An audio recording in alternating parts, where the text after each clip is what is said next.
Welcome to Pindar Poetry. We hope you learned something new. You start by collecting documentation you already have: 12 recent pay stubs, W-2 or 1099 forms, and bank statements if needed. Once done, verify pay frequency and whether you are salaried or hourly. That determines the math. Make sure to note bonuses, commissions, and overtime separately because they change annual totals. If self-employed, pull profit/loss reports and Schedule C figures. This first step prevents guesswork and sets a clean foundation for accurate annual income calculation. Now you perform the core calculations.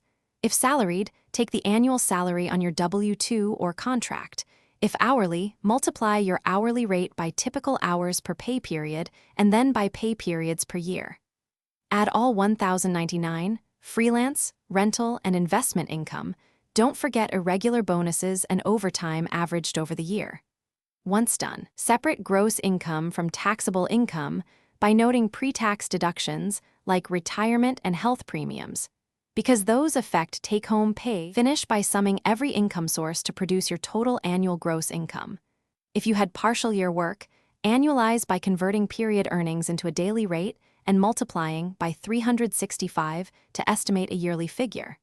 Then reconcile this total with last year's tax return or current year date on your W-2 and bank records to catch errors.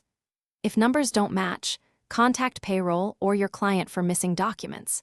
If necessary, use bank deposits as a supporting trail to resolve discrepancies. Thanks for watching. Consider subscribing if we helped you.